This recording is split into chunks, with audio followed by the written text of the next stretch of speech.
새로운 한 주도 주님의 은혜와 평강이 여러분의 삶 가운데 가득하기를 축복합니다. 오늘 본문은 예레미야 2장입니다. 주님께서 또 나에게 말씀하셨다. 너는 가서 예루살렘 사람들이 들을 수 있게 이렇게 외쳐라.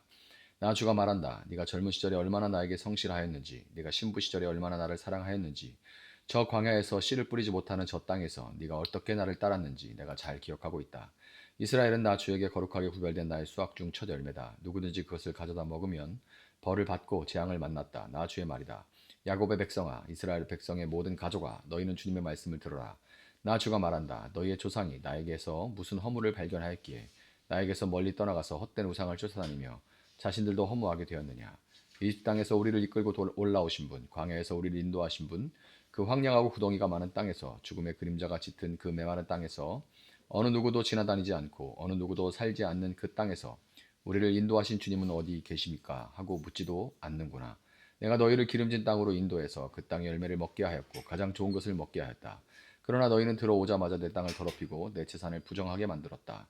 제사장들은 나 주가 어디에 있는지를 찾지 않으며 법을 다루는 자들이 나를 알지 못하며 통치자들은 나에게 맞서서 범죄하며 예언자들도 바알 신의 이름으로 예언하며 도움도 주지 못하는 우상들만 쫓아다녔다.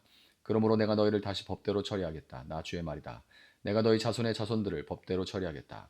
너희는 한번 키프로스 섬들로 건너가서 보고 게달에도 사람을 보내어서 일찍이 그런 일이 일어났던가를 잘 살피고 알아보아라. 비록 신이라 할 수 없는 그런 신을 섬겨도 한번 섬긴 신을 다른 신으로 바꾸는 민족은 그리 흔하지 않다. 그런데도 내 백성은 그들의 영광을 전혀 쓸데없는 것들과 바꾸어 버렸다. 하늘아, 이것을 보고 너도 놀라고 떨다가 새파랗게 질려버려라. 나 주의 말이다. 참으로 나의 백성이 두 가지 악을 저질렀다. 하나는 생수의 근원인 나를 버린 것이고 또 하나는 전혀 물이 고이지 않는 물이 새는 웅덩이를 파서 그것을 샘으로 삼은 것이다. 이스라엘이 노예냐? 집에서 태어난 종이냐? 그런데 어찌하여 잡혀가서 원수들의 노예가 되었느냐? 원수들이 그를 잡아놓고 젊은 사자처럼 그에게 으르렁거리며 큰 소리를 질렀다. 그들이 이스라엘 땅을 황폐하게 만들었다. 성읍들은 불에 타서 아무도 살지 않는다. 멤피스와 다바네스의 자손도 너희 머리에 상처를 주었다. 주 너의 하나님이 길을 인도하여 주는데도 내가 주를 버리고 떠났으니 너 스스로 이런 재앙을 자청한 것이 아니냐. 그런데도 이제 네가 시올강 물을 마시려고 이집트로 달려가니 그것이 무슨 일이며 유프라테스 강 물을 마시려고 아시리아로 달려가니 이 또한 무슨 일이냐.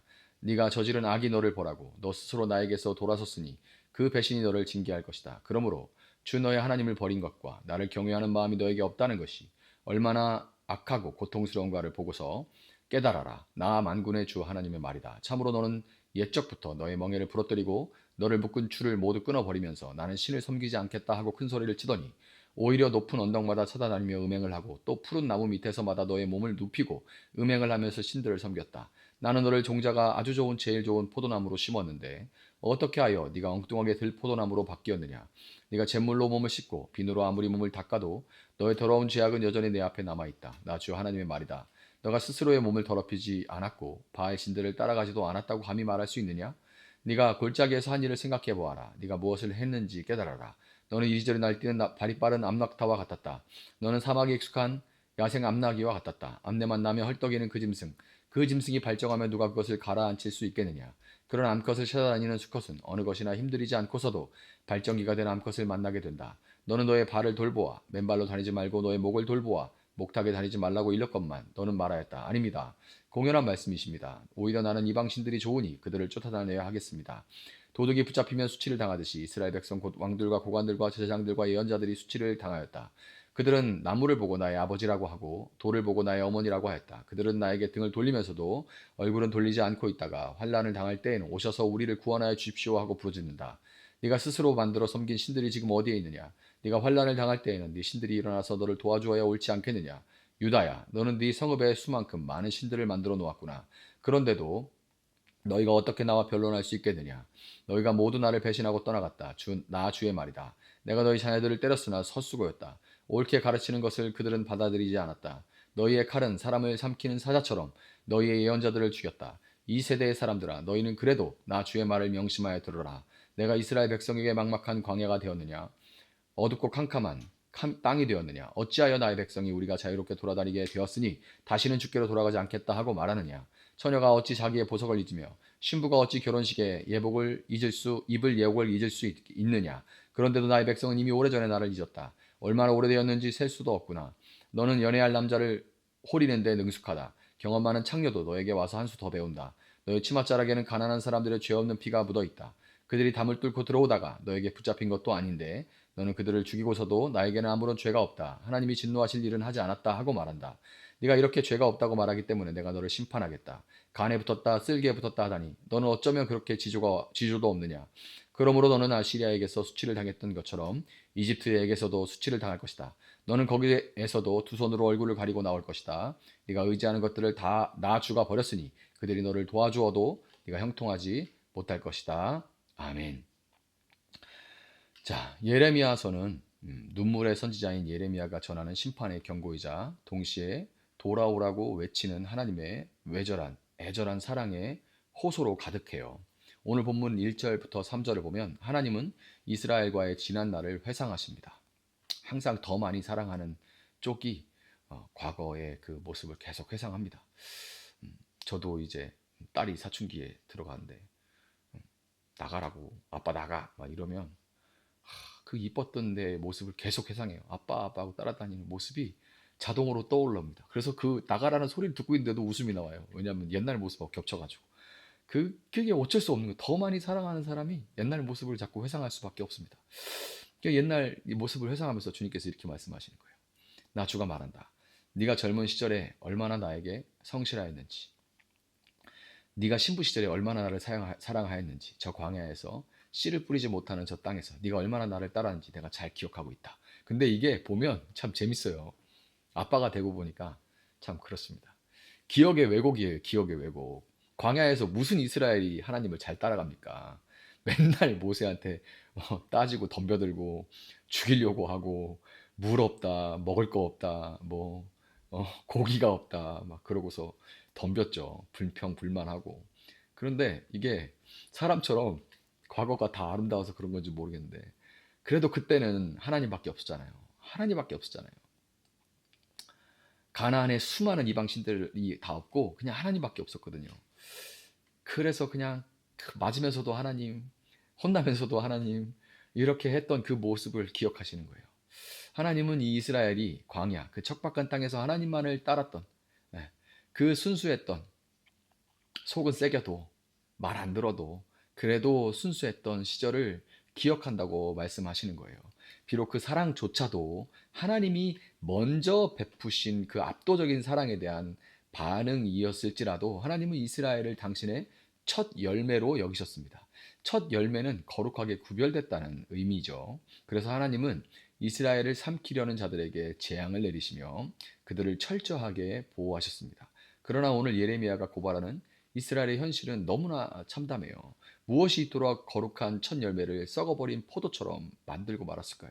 이스라엘의 타락은 하루아침에 그렇게 된 게 아닙니다. 4절에서 8절은 그 원인을 정확하게 지적합니다. 출애굽 정착 세대 이후에 지도자들이 먼저 그들의 맡은 바를 다 하지 않고 직무유기를 했어요. 제사장들은 주님께서 어디 계시냐 하고 찾지 않았고 율법을 다루는 자들은 하나님을 알지 못했습니다. 즉 말씀을 연구하고 가르쳐야 할 리더들이 그 일을 무시했기 때문에 이 일이 시작된 거예요. 말씀이 희미해지니까 백성들은 방향을 잃었고 하나님을 아는 지식이 없으니까 헛된 우상을 따라다니면서 그들의 삶마저 허망해지고 말았습니다. 우리가 앞서 이사야서를 통해서 나누었듯이 우상을 숭배하는 사람들은 그 우상을 닮아가기 마련입니다. 돈돈돈 거리는 사람 보세요. 그러면 진짜 얼굴이 스크루지 같이 변해갑니다. 정말 막 쫌생이처럼 그렇게 변해가요. 막 진짜 어, 뭐라 해야 되나요? 그렇게 변해갑니다. 구두쇠처럼 그렇게 변해가고 또 막 맨날 입만 열면 음담패설하는 사람들 있잖아요. 보면 진짜 얼굴 딱 보면 호색한 같이 생기게 그렇게 얼굴이 변해갑니다. 그 우상을 닮아가게 마련이에요. 생명 없는 것들을 쫓아가다 보니까 그들의 영혼도 생명을 잃어버리고 그 우상의 모습을 닮아가는 거예요. 오늘 설교의 핵심이라고 할 수 있는 13절을 보면 하나님은 백성의 죄를 두 가지로 요약하십니다. 참으로 나의 백성이 두 가지 악을 저질렀다. 하나는 생수의 근원인 나를 버린 것이고 또 하나는 전혀 물이 고이지 않는 물이 새는 웅덩이를 파서 그것으로 샘을 삼은 것이다. 죄의 본질이 여기 드러나죠. 죄라는 것은 단순히 하나님을 모르는 무지가 아닙니다. 죄는 스스로 살고자 하나님을 버리는 거죠. 하나님 없어도 내 인생에 내 인생을 내가 통제할 수 있다고 믿으면서 하나님처럼 스스로 왕이 되고자 하는 그 욕망을 죄라고 하는 거예요. 그들은 하나님의 생수 대신에 18절에 나오는 이집트의 물, 시올 강물이라고 하죠. 이집트의 물입니다. 그리고 유프라테스 강물, 아시리아의 물이죠. 이것들을 이스라엘 백성들은 찾아다녔어요.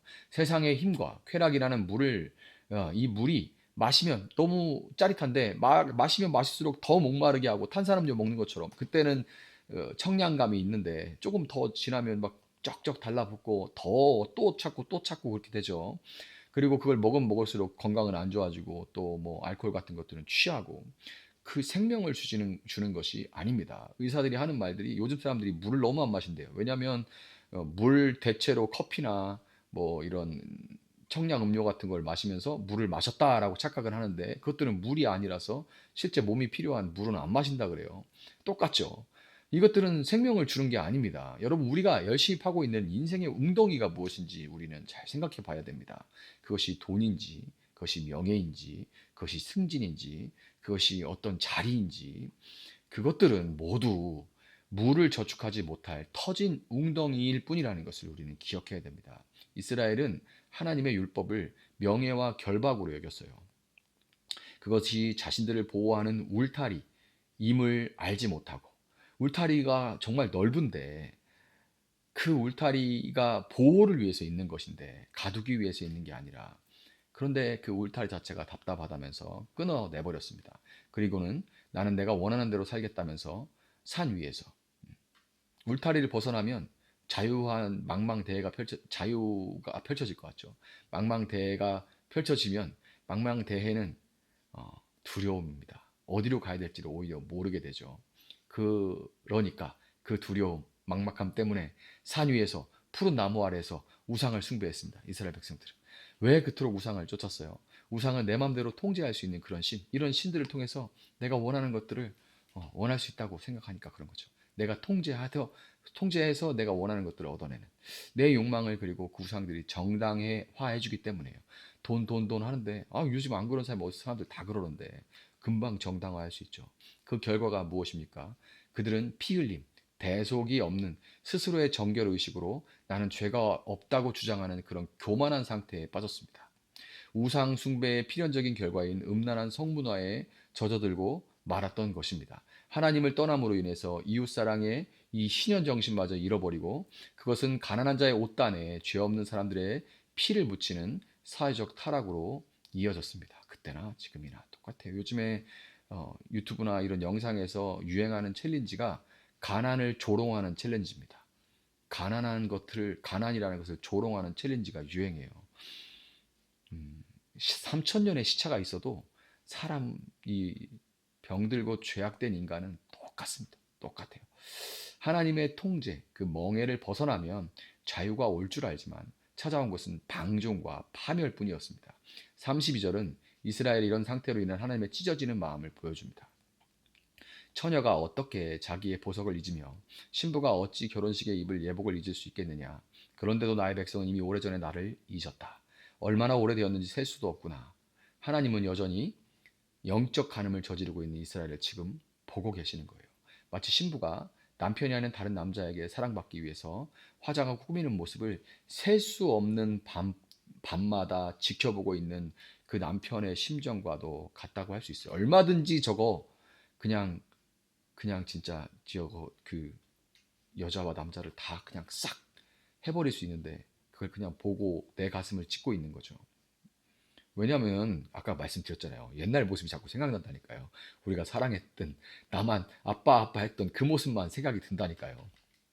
참 정말 너무 가슴 아픈 하나님의 사랑입니다. 이것이 예레미야가 전하는 하나님의 아픔이에요. 여러분, 예레미야가 이 말씀을 선포하던 시기는 요시야 왕이 종교 개혁을 하던 시기입니다. 그러니까 이게 얼마나, 그러니까 요시야 왕은 종교 개혁을 지금 하고 있는데 하나님은 그 모습을 보면서도 지금 이런 말씀을 예레미야에게 하고 있는 거예요. 왕은 막 개혁을 외치고 막 성전은 수리되고 있고 겉으로 보기에는 겉모습은 막 변해가고 있는 것 같은데, 오늘 본문은 충격적인 사실을 전해주고 있는 거죠. 이게 너무 무서워요.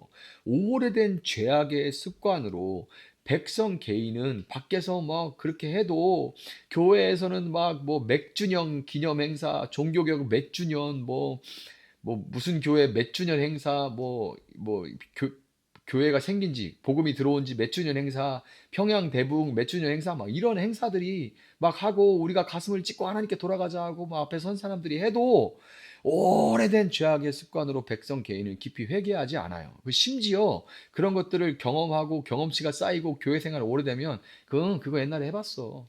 뭐 이런 식이 돼버려요. 해봤어, 나도 해봤어. 그리고 젊은이들이 몇몇이 좀 힘을 내보려고 그러면 그래, 그래, 그때 좋을 때지, 해봐. 이런 식이 되는 거죠. 스스로 자기가 어떤 상태인지 깨닫지도 못해요. 아무리 위에서 개혁을 외쳐도 내 심령이 깨어지지 않으면 소용이 없습니다. 리더가 변하려고 몸부림해도 백성이 돌이키지 못할 만큼 타락했다면 남은 것은 심판 외에는 답이 없는 거예요. 그래서 저는 너무 무섭습니다. 너무 무서워요. 오늘 이 새벽에 여러분은 우리의 웅덩이를 점검할 수 있기를 바랍니다. 혹시 생수의 근원 되시는 주님보다 세상의 물질이나 성공이나 사람이나 안정이나 다른 사람의 인정이나 이런 것들을 더 의지하고 있지는 않은지 여러분 살펴보시길 바랍니다. 하나님의 말씀을 답답한 멍해로 여기면서 하긴 해야 되는데 불편하다. 그러면서 내 멋대로 여러분 살고 싶어 하지는 않은지 살펴보시길 바래요. 터진 웅덩이를 버리고 다시 우리는 생수의 근원으로 나아가야만 합니다. 우리의 첫사랑을 기억하시는 하나님께서 회개하며 돌아오는 남은 자들을 다시금 거룩한 첫 열매로 회복시키실 것입니다. 이 새벽에 이 새날에 그 회복의 은혜가 저와 여러분에게 다시금 임할 수 있기를 예수님의 이름으로 축복합니다. 잠시 기도하겠습니다. 사랑하시는 주님 감사합니다. 하나님 어떻게 우리를 사랑하셨는지 그 시절들을 하나님이 돌아보시는 것처럼 저 역시 돌아봅니다. 정말 순수하게 하나님을 사랑했던 시간들을 돌아봅니다.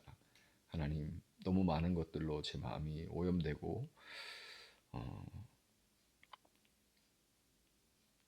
너무 많은 것들로 낙심하고 이것은 되지 않아, 안 되는 거야, 이건 하나님도 못해 라고 생각하는 것들이 참 많아진 것 같습니다. 그러면서 그 비어진 공간만큼 다른 것들로 세상의 방법론들과 또 세상의 이런저런 것들로 그 자리를 메꾸고 있는데 그것을 잘 눈치채지도 못하는 그런 상황인 것 같아서 너무나 두렵습니다. 리더가 그럼에도 불구하고 이제는 다시 돌이켜야 한다 하는데도 불구하고 예배당에 일주일에 1시간, 2시간 오는 것도 너무 힘들어하는, 너무 귀찮아하는, 너무 번잡스러워하는, 너무 바쁜 그런 일상들을 살아가는 현실입니다. 다른 것들 하는 데는, 자기 개발이나 취미 생활 하는 데는 내가 아무리 피곤해도 시간을 투자하지만 하나님을 예배하는 데에는 시간을 투자하지 않습니다. 예배하는 데는 마음을 들이지 않습니다. 불편해서 어쩌다 한 번은 나가야 하니까 오지만 그럼에도 그것에 마음을 쏟지 않고 예배당에 어쩌다 나와 있는 그때만도 온 마음이, 온 생각이 다른 곳으로 향해 있을 때가 많습니다. 하나님, 어쩌다가 우리가 이렇게 되었습니까? 주님, 다시금 광야에서 순수했던 우리의 모습을 기억하시고 참아버리지 못하고 기다리시는 하나님의 그 아픈 마음을 우리가 알게 하시고 도무지 더 이상 어떻게 할 수가 없어 살리기 위해선 손을 들 수밖에 없는 하나님의 심판의 날이 다가오기 전에 우리가 돌이켜 다시금 하나님의 생수의 근원으로 돌아갈 수 있도록 도와주시기를 원합니다. 이 새벽에 우리 자신을 위에 안타까워하며 눈물로 기도하게 하시고 너무 세상에 물을 쫓고 있는 지체들을 위해서 기도할 때에 하나님 그들의 삶 가운데 개입하여 주시고 그들을 불쌍히 여기시고 그들을 위해 조금 더 참아주시고 그들의 인생 가운데 그들의 귀가 열리고 눈이 열려 다시금 하나님을 볼 수 있는, 내 가까이에 계셨던 하나님을, 가슴을 다 찢겨서 멍들어 있는, 피멍들어 있는 하나님을 볼 수 있는 그들이 될 수 있도록 주님께서 함께하여 주시기를 원합니다. 그렇게 행하실 주님을 찬양하며 감사하며 예수님의 이름으로 기도합니다. 오늘 주신 말씀 붙들고 계속해서 기도합니다.